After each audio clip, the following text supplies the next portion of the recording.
बच्चों आज हम आपका एक नया चैप्टर शुरू करने जा रहे हैं जिसका नाम है बेटा accounting equation. But accounting equation को स्टार्ट करने से पहले बच्चों मैं आपको जो लास्ट क्लास में मैंने ड्यूल कॉन्सेप्ट के बारे में आपको डिस्कशन किया था, सबसे पहले मैं उस ड्यूल एस्पेक्ट्स के ऊपर आपको पहले अकाउंटिंग इक्वेशन स्टार्ट करने से पहले कुछ ड्यूल एस्पेक्ट्स के आपको रूल्स दिखाऊंगा कि देखिए एक बिजनेस के अंदर ड्यूल एस्पेक्ट कैसे लगता है, क्योंकि अगर हमें एक बार ड्यूल एस्पेक्ट समझ में आ गया तो हमारी अकाउंटिंग इक्वेशन बहुत ही बेटा इजी हो जाती है। तो चलिए देखिए बेटा आप ये देखिए हम शुरू कर रहे हैं accounting equation. Accounting equation but बच्चों इसको स्टार्ट करने से पहले मैं आपको ड्यूल कॉन्सेप्ट के बारे में बताना चाहूंगा।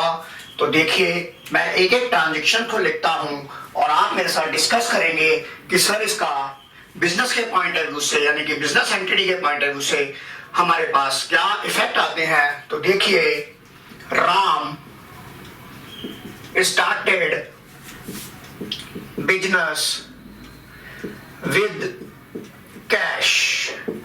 अब आप ये देखिए बेटा, अब आपने इसके ड्यूल एस्पेक्ट को लेना है कि Ram started business with cash ₹10 lakh. देखिए हम वही केस ले रहे हैं जो हमने स्टार्टिंग में लिया था, Ram started business with cash 10 lakh रुपए। तो अब आप ये देखिए बेटा, अगर मैं इसका ड्यूल एस्पेक्ट लेता हूं, अगर मैं इसका ड्यूल एस्पेक्ट ले रहा हूं तो देखिए मैं कहता हूं ड्यूल एस्पेक्ट्स किसके पॉइंट ऑफ व्यू से, बिजनेस के पॉइंट ऑफ व्यू से। इसका पहला इफेक्ट क्या होगा बच्चों, इसका पहला इफेक्ट होगा बिजनेस के पास क्या आ गया बेटा, बिजनेस के पास क्या आ गया। तो बच्चों आपका आंसर होगा सर बिजनेस के पास कैश आ गया, बिजनेस के पास कैश आ गया। और इसका दूसरा इफेक्ट क्या होता है, जो हम बिजनेस के अंदर पैसा लगाते हैं, जो प्रोवाइडर बिजनेस के अंदर पैसा लगाता है, तो इसका दूसरा इफेक्ट क्या होगा बेटा, जो बिजनेस में पैसा लगाता है उसे हम बोलते हैं बेटा कैपिटल। तो इसका दूसरा इफेक्ट क्या हुआ बच्चों, इसका दूसरा इफेक्ट हुआ बेटा बिजनेस में कैपिटल आ गई, बिजनेस में कैपिटल आ गई। तो देखिए आपको मैं एक एक ट्रांजैक्शन के बारे में बताऊंगा और ये देखिए कैश आपकी क्या होगी, कैश आपकी एसेट होगी और बेटा कैपिटल हमारी लायबिलिटी होती है। और ये जो लायबिलिटी होती है हमारी इंटरनल लायबिलिटी होती है, इंटरनल होती है। तो हम कैपिटल को बेटा कैपिटल के रूप में लिखते हैं, इसे लायबिलिटी नहीं लिखते क्योंकि ये आउटसाइड लायबिलिटी नहीं है। तो आप ये देखिए Ram started business with cash 10 lakh, business के पास क्या आ गया बच्चों, कैश आ गया, कैश आ गया मतलब एसेट आ गई, एसेट आ गई। और ये देखिए जो पैसा बिजनेस में लगाया उसे हमने कैपिटल कहा, तो कैपिटल आ गई। कैपिटल हमारी बेटा इंटरनल लायबिलिटी होती है। तो देखिए इस ट्रांजिशन के आपको दो इफेक्ट समझ में आ गए। आप इसे नोट करिए बच्चों कि आपके पास बिजनेस की इस एंट्री के आपके पास दो इफेक्ट आ गए। आप नोट करिए बच्चों, मैं आपको एक एक करके सारी एंट्रियां डिस्कस करूंगा। आप देखिए बच्चों, इसे हमें ड्यूल एस्पेक्ट को ही ध्यान रखना है, हमने पूरी अकाउंटेंसी को बेटा ड्यूल एस्पेक्ट के हिसाब से ध्यान रखना है। अब आप ये चलिए देखिए बच्चों, आपने ये एंट्री नोट कर ली होगी, आपने ये एंट्री नोट कर ली होगी। अब आप चलिए मैं आपको दूसरी चीज कराने जा रहा हूं। देखिए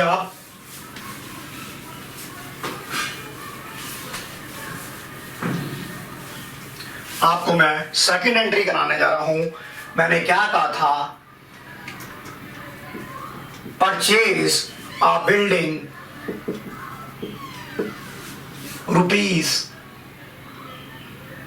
₹2 लाख इन कैश। तो देखिए बच्चों मैंने एक बिल्डिंग खरीदी कैश में। तो आप ये देखिए इसका ड्यूल एस्पेक्ट क्या बनेगा, इसका ड्यूल एस्पेक्ट क्या बनेगा। तो आप ये देखिए बच्चों, आप जब कोई भी चीज खरीद के लेके आते हो, जब भी आप कोई चीज खरीद के लेके आते हो तो आप दुकानदार को पैसा देते हो और दुकानदार आपको इसके बदले में वो सामान दे देता है। तो देखिए यही एस्पेक्ट हम यहाँ पर लेके चलेंगे। जब आपने बिल्डिंग खरीदी तो आपके बिजनेस में से कैश निकल गया, आपके बिजनेस में से कैश चला गया और आपके पास बिल्डिंग आ गई बेटा। तो देखिए आपका कैश चला गया और बिल्डिंग आ गई। तो ये देखिए बेटा इसमें डुअल एस्पेक्ट क्या हो गया, ये क्या आ गई बेटा, बिल्डिंग आ गई, बिल्डिंग आ गई। और इसका दूसरा इफेक्ट क्या होगा बेटा, कैश चला गया, आपका कैश चला गया।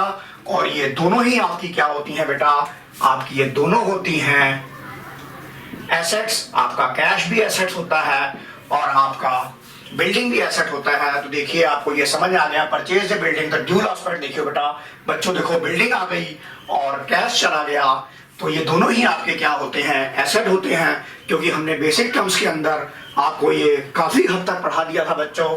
देखिए बिल्डिंग खरीद ली, उसके बाद देखिए हमने क्या किया, आप इसे नोट करो बच्चों। चलिए बेटा आगे करते हैं हम, मैं आगे करता हूं। ये देखिए मैं तीसरी ट्रांजेक्शन करता हूं।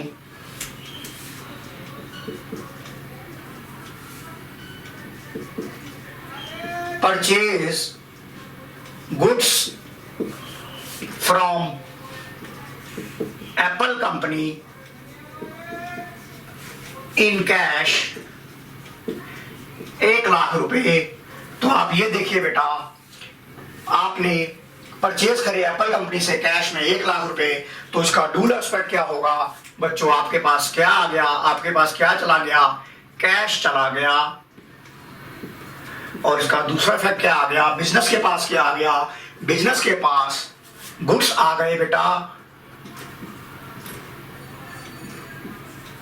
तो आप ये देखिए बेटा, कैश भी जो होती है आपकी एसेट्स होती है और गुड्स भी आपके क्या होते हैं, एसेट होते हैं। बच्चों आप पहले इस चीज को समझ लीजिए कि आपका ड्यूल एस्पेक्ट से आपके क्या इफेक्ट आते हैं। अगर ये चीज आपको बच्चों समझ में आ गई तो बेटा आपको अकाउंटिंग इक्वेशन इतनी इजी लगेगी और आप फटाफट अकाउंटिंग इक्वेशन को कर लेंगे।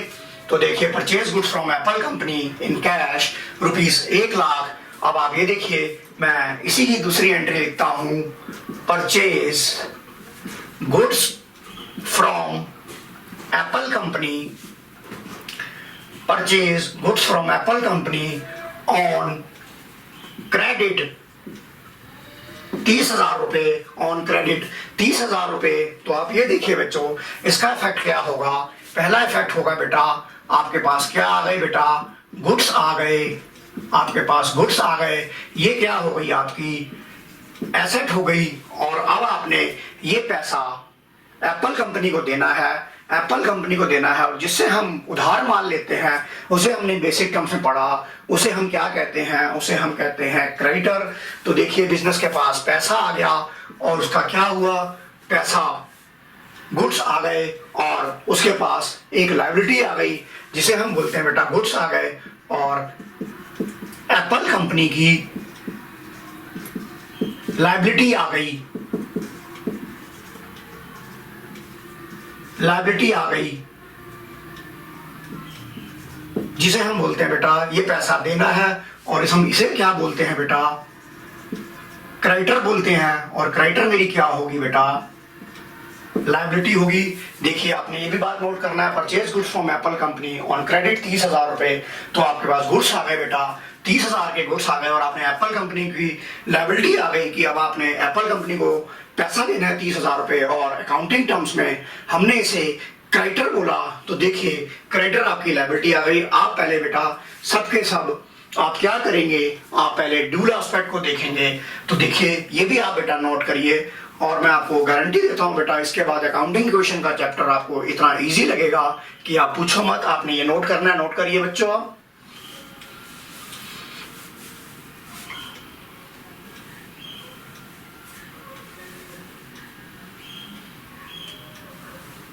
चलो मैं आगे कराता हूं बच्चों आपको।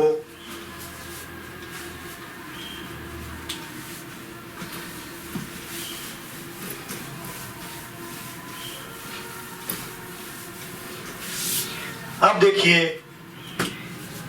मैं ये लिख रहा हूं, अगली मैं ट्रांजैक्शन लिख रहा हूं बेटा, goods sold to Gopal goods sold to Gopal costing rupees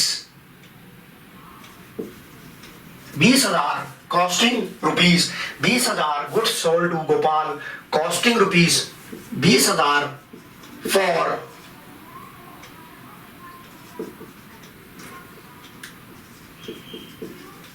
21,500 in cash. अब आप देखिए इसमें क्या क्या एस्पेक्ट होंगे बेटा। सोल्ड गुड्स टू गोपाल 20,000 का माल हमने 21,500 में बेच दिया, तो आप ये देखिए इसके क्या ड्यूल एस्पेक्ट होंगे बेटा।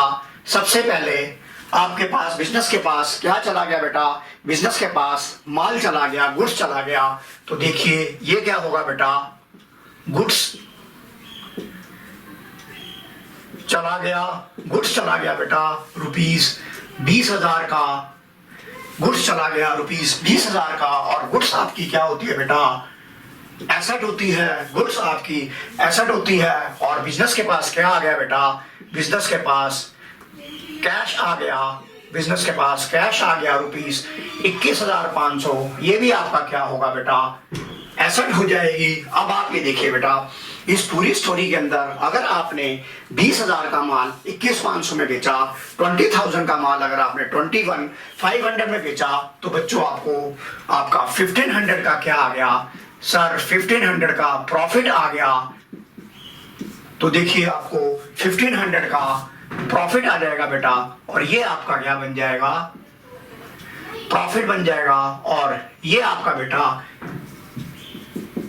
और ये जो प्रॉफिट है आपका, आपने बिजनेस से निकाला नहीं है और बिजनेस में री इन्वेस्ट कर दिया, तो आपका बेटा ये कैपिटल इंक्रीज हो जाती है।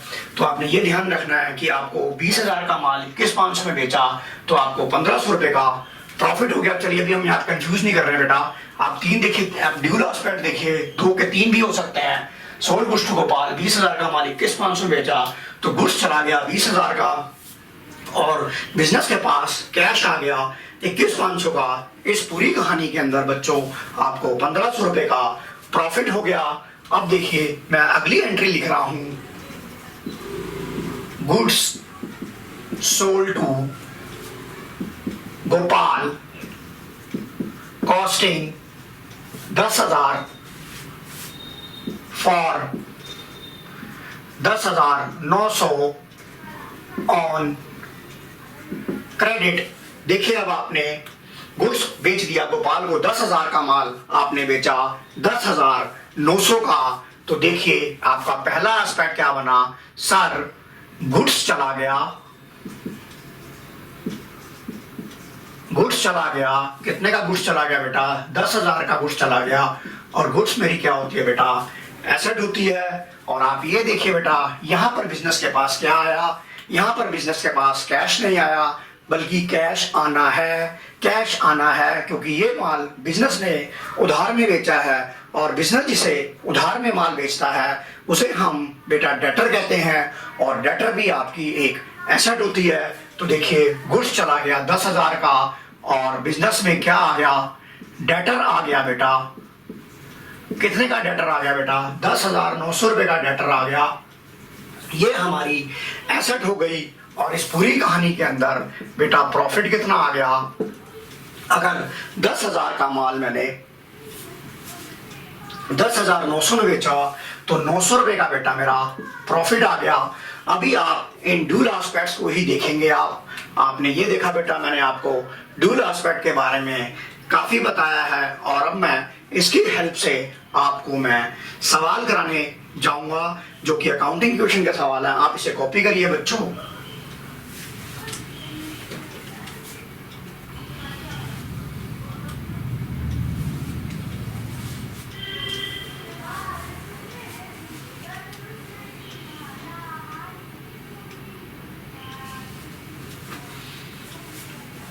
चलिए बच्चों, अब मैं इसी चीज को आपको अकाउंटिंग इक्वेशन की हेल्प से आपको इन्हीं चीजों को प्रेजेंट करना सिखाता हूं। अकाउंटिंग इक्वेशन बेटा कुछ भी नहीं है, वो सिर्फ हमारे डाटा को प्रेजेंट करने का एक तरीका है। और दिमाग में हमने जो भी मैंने आपको सिखाया बेटा, आपने दिमाग में यही कंसीडर करना है कि कितना पैसा आया और कितना चला गया, क्या आया बिजनेस के पास, क्या गया, क्या मैंने खोया, क्या मैंने पाया। तो इन चीजों का अगर आप माइंड में ध्यान रखोगे तो आपकी अकाउंटिंग इक्वेशन फटाफट बनती चली जाएगी। तो देखिए, आपको मैं पहले सम्स लिखवा देता हूं और उसके बाद मैं आपको इसका अकाउंटिंग इक्वेशन कराऊंगा। तो आप ये देखिए बच्चों,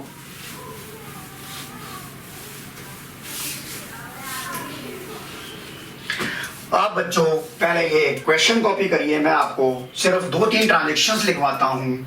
पहला मैंने कहा, अच्छा हाँ एक मिनट बेटा, अकाउंटिंग इक्वेशन बेटा, जो आपकी अकाउंटिंग इक्वेशन होती है अकाउंट्स के अंदर, उसका फार्मूला होता है बेटा asset is equal to capital plus liability. बेटा जैसे आपका x प्लस वाई का होल स्क्वायर का फार्मूला होता है x square Y square plus 2xy, और ये यूनिवर्सल ट्रूथ है कि यही फार्मूला होता है। इसी तरह हमारे अकाउंट्स के अंदर assets is always equal to capital plus liability. अब आपको पता है बेटा एसेट्स में क्या क्या आता है। एसेट्स में क्या क्या आता है सर? एसेट्स में आता है लैंड एंड बिल्डिंग, आपका मशीनरी, आपका फर्नीचर, आपका कार, आपका डेटर, आपका गुड्स, आपका कैश इन हैंड, आपका कैश एट बैंक। तो देखिए ये आपकी बेटा एसेट्स होती है, और जो पैसा बिजनेस में लगाते हैं बेटा उसे हम कैपिटल कहते हैं। और हमारी जो लायबिलिटी होती है बेटा वो लाइक हो क्या होती है, क्रेडिटर होती है बेटा। हमने बैंक लोन भी आपकी लायबिलिटी हो गई। इवन आपने बैंक ओवरड्राफ्ट भी पढ़ा, आपने बैंक ओवरड्राफ्ट भी क्या होगा, आपका लायबिलिटी होगी। तो बेटा इन चीजों को हम माइंड में रखेंगे कि बिजनेस के पास क्या आ रहा है, क्या जा रहा है, और इसकी हेल्प से मैं अब आपको अकाउंटिंग क्वेश्चन कराऊंगा। चलिए आप मेरे साथ अकाउंटिंग क्वेश्चन करेंगे। पहले मैं बेटा आपको सम्स लिखवाऊंगा। आप ये देखिए,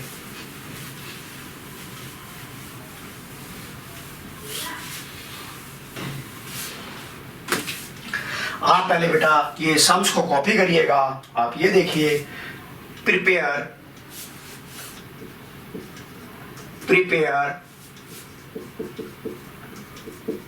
accounting equation.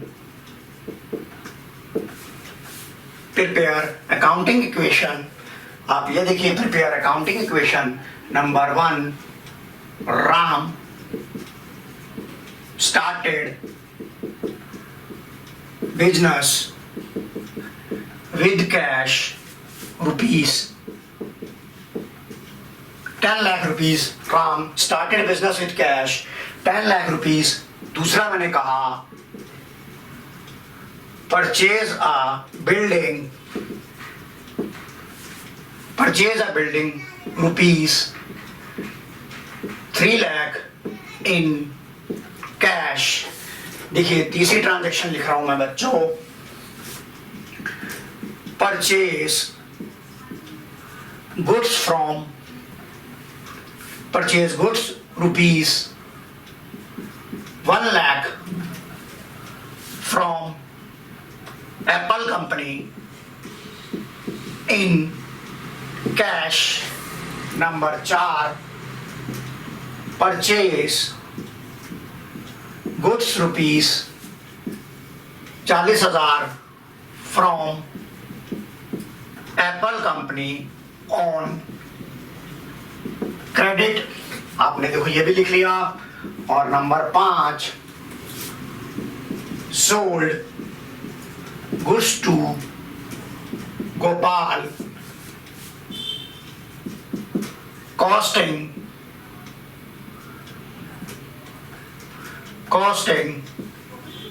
50,000 rupees 51,700 in cash. और नंबर 6 है बेटा sold goods to Gopal costing rupees 10,000 rupees 10,900 on credit और paid salary to staff rupees 4,000। Number 8 paid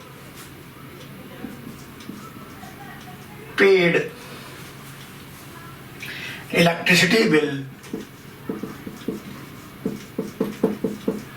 rupees 2,000।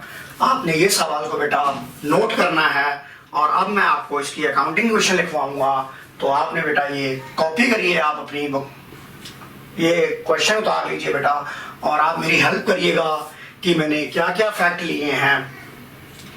आप इसे कॉपी करिए बच्चों।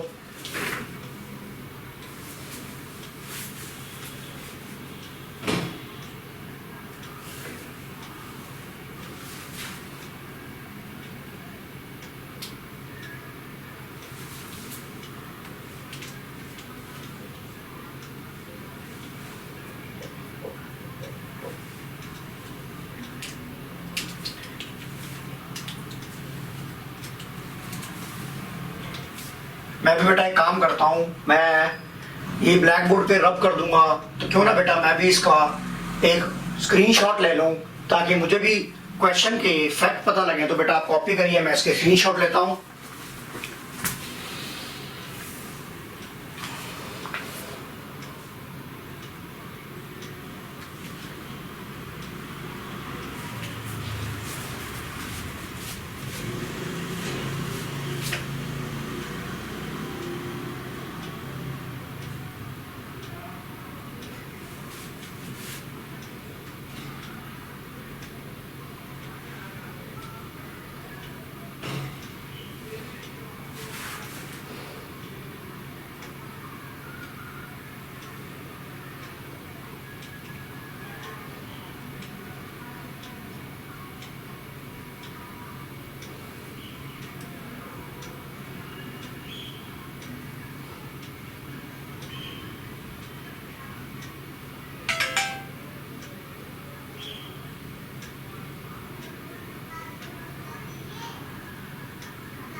देखिए बच्चों, मैंने भी इसका स्क्रीनशॉट ले लिया है। अब मैं आपको सिखाऊंगा बेटा अकाउंटिंग क्वेश्चन कैसे बनाई जाती है। आप चलिए मेरे साथ, मैं दिखाता हूं आपको अकाउंटिंग क्वेश्चन कैसे बनाई जाएगी।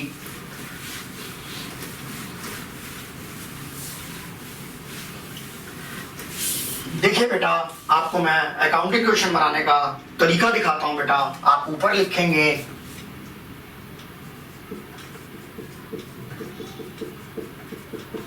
अकाउंटिंग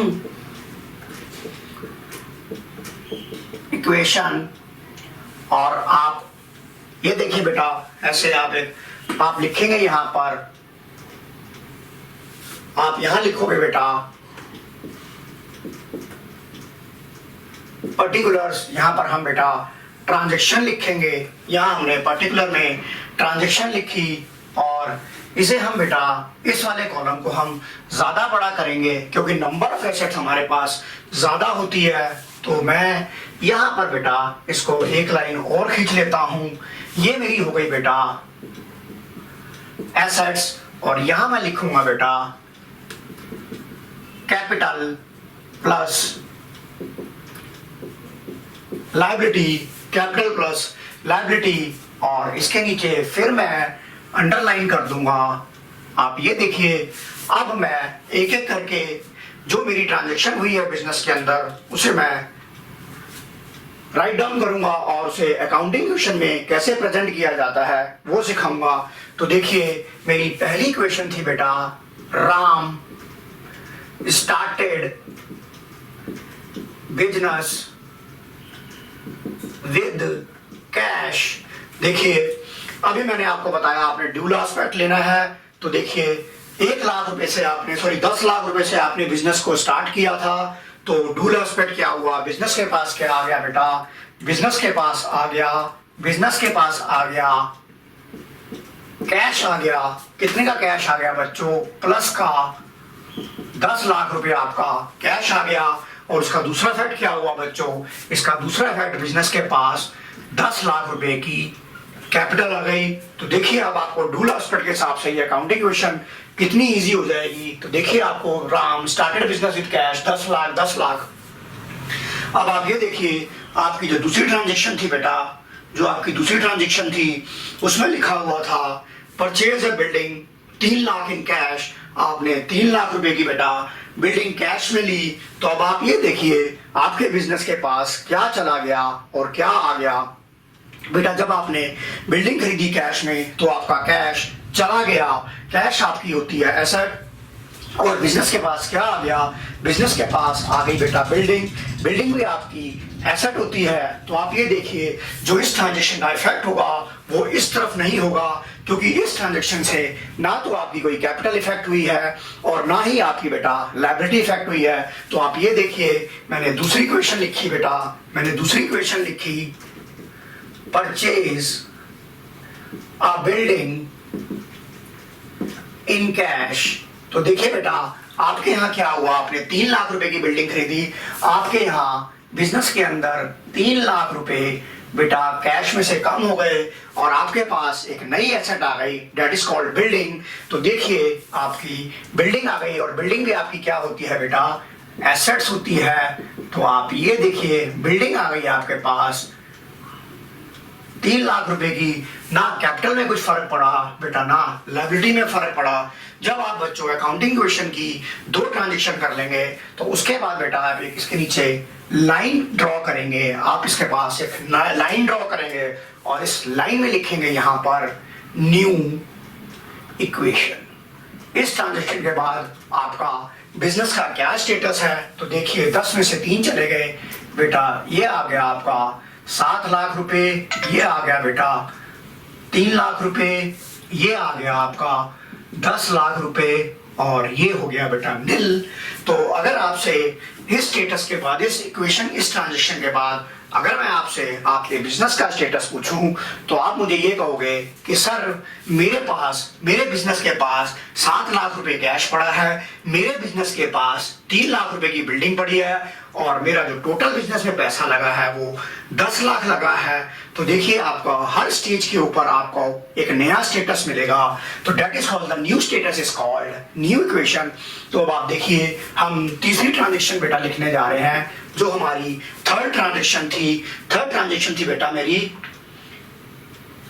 मैंने क्या किया, मैंने बेटा purchase goods from Apple company 1 lakh रुपए का मैंने मान लिया कैश में से। तो अब आप ये बताइए डूल एस्पेक्ट के हिसाब से मेरे बिजनेस से क्या चला गया। सर 1 लाख रुपए मैंने एप्पल कंपनी को दे दिए जो उससे मैंने माल खरीदा है, तो मेरा 1 लाख रुपए का कैश चला गया और एप्पल कंपनी से मुझे गुड्स मिल गए, और गुड्स जो है मेरा क्या होगा, मेरी एसेट होगी। तो देखिए मैंने यहां लिखा purchase goods from Apple company in cash. मैंने एप्पल कंपनी से 1 लाख रुपए का माल कैश में खरीदा। तो देखिए यहां पर क्या हुआ बच्चों, मेरा 1 लाख रुपए कैश में कम हो गया और मेरे बिजनेस के पास क्या आ गया, मेरे बिजनेस के पास बेटा गुड्स आ गया, और गुड्स भी क्या होती है, मेरी एसेट होती है। तो आप ये देखिए बेटा यहाँ पर कोई इफेक्ट नहीं आएगा, और एसेट के कॉलम में एक गुड्स का कॉलम एक और ओपन हो जाएगा। तो आप ये देखिए बेटा यहां मैं लिखूंगा प्लस का 1 लाख, क्योंकि मेरे बिजनेस के पास 1 लाख रुपए का बेटा गुड्स आ गया। आप ये देखिए, और यहाँ कैपिटल और लायबिलिटी के अंदर बेटा कोई भी इफेक्ट नहीं होगा, क्योंकि इस ट्रांजेक्शन से ना आपकी कैपिटल इफेक्ट हुई है और ना ही आपका लायबिलिटी इफेक्ट हुई है। तो इसके बाद फिर आप एक लाइन ड्रॉ करेंगे, उसके बाद फिर आप एक लाइन ड्रॉ करेंगे। आपने फिर एक लाइन ड्रॉ करी, और इस लाइन ड्रॉ करने के बाद आपकी नई इक्वेशन कैलकुलेट की जाएगी, आपकी न्यू इक्वेशन कैलकुलेट की जाएगी। देखिए न्यू इक्वेशन बेटा 7 में से 1 चला गया, डेट इज 6 लाख बिल्डिंग में आपकी कोई चेंजेस नहीं आया, डेट इज 3 लाख।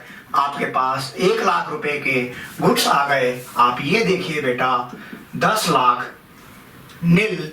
अब आप ये देखिए, अगर मैं अब आपसे ये पूछूं कि अब आपके इस ट्रांजेक्शन के बाद आपके बिजनेस का स्टेटस क्या है, तो आप कहेंगे सर मेरे बिजनेस के पास 6 लाख रुपए का कैश पड़ा है, 3 लाख रुपए की बिल्डिंग पड़ी है, 1 लाख रुपए का गुड्स पड़ा है और मेरी बिजनेस की जो टोटल कैपिटल इन्वेस्टेड है वो 10 लाख रुपए है। तो देखिए इसके बाद वाली हम इक्वेशन करने जा रहे हैं बच्चों।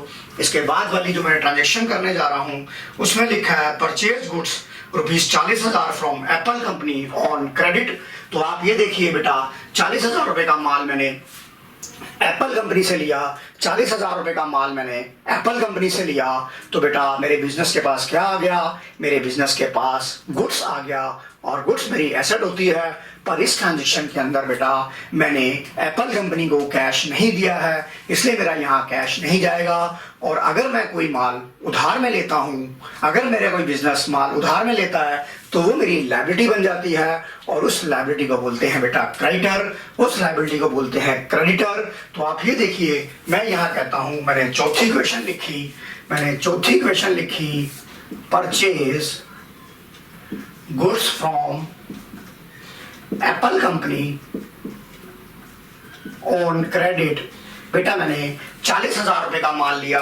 तो आप ये देखिए बच्चों आपका कैश में कोई इफेक्ट नहीं होगा बेटा, आपको कैश में कोई इफेक्ट नहीं होगा, आपका बिल्डिंग में भी कोई इफेक्ट नहीं होगा इस ट्रांजेक्शन से। आपके पास क्या आ गया बेटा 40,000 रुपए का गुड्स आ गया, 40,000 रुपए का गुड्स आ गया और इसके बदले में आपने एप्पल कंपनी को 40,000 रुपए देने हैं और 40,000 रुपए आपका क्रेडिटर कहलाएगा। और क्रेडिटर आपकी क्या होती है बेटा लायबिलिटी होती है, जो बिजनेस की रिस्पॉन्सिबिलिटी होती है वो आपकी लायबिलिटी होती है। तो आप ये देखिए मैं यहाँ एप्पल कंपनी की लायबिलिटी साइड में बेटा मैं लिख दूंगा एप्पल कंपनी और बिल्कुल ही बेटा इसके पैरेलल में लिखूंगा कि मुझे एप्पल कंपनी को 40,000 रुपए देने हैं और बेटा मेरा कैपिटल में कोई भी इफेक्ट नहीं होगा। उसके बाद फिर मैं लिखूंगा एक नई इक्वेशन, मैं एक न्यू लाइन ड्रॉ करूंगा। मैंने एक नई लाइन ड्रॉ करी और यहां पर मैंने लिखा न्यू इक्वेशन। आप ये देखिए बेटा ये आ गया आपका 6 लाख रुपए, ये आ गया आपका 3 लाख रुपए, ये आ गया बेटा 1,40,000 रुपीज, ये आ गया आपका बच्चों 10 लाख रुपए और ये आपकी लायबिलिटी हो गई 40,000 रुपए। अब अगर मैं आपसे आपके बिजनेस का स्टेटस पूछता हूं तो आप कहेंगे सर मेरे पास 6 लाख रुपए कैश पड़ा है, मेरे पास 6 लाख रुपए कैश पड़ा है, 3 लाख की मेरे बिजनेस के पास बिल्डिंग है, 1,40,000 का मेरे पास गुड्स पड़ा है, 10 लाख रुपए मेरे बिजनेस में इन्वेस्टेड हैं और 40,000 रुपए मैंने एप्पल कंपनी को देने हैं। तो देखिए आपकी हर स्टेज के ऊपर आपके बिजनेस का अपडेशन होता रहेगा। जैसे जैसे अपडेट होता जाएगा वैसे वैसे मैं अपडेट करता रहूंगा और इन ट्रांजेक्शन्स को रिकॉर्ड करूंगा। उसके बाद आप अगली क्वेश्चन देखिए बेटा, उसके बाद आपकी जो अगली क्वेश्चन थी वो थी सोल्ड गुड्स टू गोपाल। 50,000 का माल आपने 51,700 में बेचा, आपने 50,000 का माल 51,700 में बेच दिया बेटा, आपने 50,000 का माल 51,700 में बेच दिया। तो देखिए बिजनेस के पास क्या आया और क्या गया। ये माल जो आपने बेचा कैश में बेचा तो बेटा बिजनेस के यहाँ से क्या चला गया, माल चला गया, गुड्स चला गया। तो आप ये देखिए आपकी इस ट्रांजेक्शन से क्या होगा, आप यहाँ नोट करो, पहले यहाँ ट्रांजेक्शन लिखो sold goods to Gopal in cash. आप ये देखिए बेटा आपने गुड्स बेच दिया तो आपका गुड्स कम हो गया और आपने गुड्स कितने के बेचे हैं बेटा, कितनी कॉस्टिंग के बेचे हैं, 50,000 के आपने गुड्स बेचे। तो आपके गोडाउन में से 50,000 रुपए का माल कम हो गया, आपके पास गोडाउन में से आपके पास 50,000 रुपए का माल कम हो गया और आपको गोपाल ने क्या दिया, आपको गोपाल ने कैश दिया क्योंकि उसने ये माल कैश में खरीदा था। आपको गोपाल ने कैश दिया और कैश आपकी एसेट होती है। तो आप ये देखिए आपके पास कितना कैश आ गया बेटा, आपके पास कैश आ गया 51,700 कैश आ गया। तो देखिए आपका बिल्डिंग में कोई फर्क नहीं पड़ा, अब इस पूरी कहानी के अंदर बेटा आपको 1700 रुपए का प्रॉफिट हुआ। कैसे प्रॉफिट हुआ? 50,000 का माल मैंने 51,700 में बेचा, तो बेटा जो 1,700 का प्रॉफिट होगा वो बिजनेस का प्रॉफिट होगा। और ये बिजनेस के प्रॉफिट को मैंने निकाला नहीं है, ये बिजनेस में मैंने री इन्वेस्ट कर दिया। तो एक तरह से जब पैसा मैं बिजनेस को दे रहा हूं तो मेरी कैपिटल हो जाएगी। तो मैं इस प्रॉफिट को बेटा कहाँ ऐड कर दूंगा? इस 1,700 बेटा मैं प्रॉफिट में यहाँ ऐड कर दूंगा और मेरी लायबिलिटी के अंदर कोई भी फर्क नहीं पड़ा। उसके बाद देखिए आपके पास फिर एक नई लाइन ड्रॉ करूंगा इसके बाद फिर मैं एक लाइन ड्रॉ करूंगा और ये मेरी बनेगी बेटा न्यू इक्वेशन। ये मेरी बनेगी न्यू इक्वेशन। अब मेरे पास कैश हो गया बेटा 6,51,700 और आपके पास 3 लाख रुपए की बेटा बिल्डिंग है। अब आपके पास जो गुड्स हैं वो 90,000 के रह गए हैं गोडाउन के अंदर और आपका 101,700 कैपिटल हो गई और 40,000 रुपए आपको एप्पल कंपनी को देने हैं। तो आप ये देखिए बेटा इसके बाद क्या स्टेटस होगा? फिर वही कि सर इस ट्रांजेक्शन के बाद मेरे बिजनेस के पास 6,51,000 कैश पड़ा है, 3 लाख की बिल्डिंग है, 90,000 रुपए का मेरे पास गुड्स बचा हुआ है, 1,01,700 मेरी कैपिटल है और 40,000 रुपए मैंने एप्पल कंपनी को देने हैं। उसके बाद देखिए अगली क्वेश्चन आई बेटा। अगली क्वेश्चन में लिखा हुआ था हमने गोपाल को माल बेचा 10,000 का माल, हमने 10,000 का माल बेटा गोपाल को बेचा 10,900 में, पर मैंने ये माल उधार में बेचा। तो आप ये देखिए बेटा हमारे बिजनेस से क्या चला गया? सर हमारे बिजनेस से गुड्स चला गया, बट इसके बदले में कैश नहीं आया। इसका मतलब मेरे बिजनेस ने ये माल उधार बेचा है बेटा, और जो माल हम उधार बेचते हैं बेटा उसे हम अकाउंटिंग टर्म के अंदर डेटर कहते हैं। और ये डेटर जो होता है हमारी करंट एसेट्स होती है, एसेट होती है कि हमने ये पैसा लेना है। देखिए बच्चों, जो हमारे बिजनेस की रिस्पॉन्सिबिलिटी होती है वो हमारी लायबिलिटी होती है, और जो हमारे बिजनेस का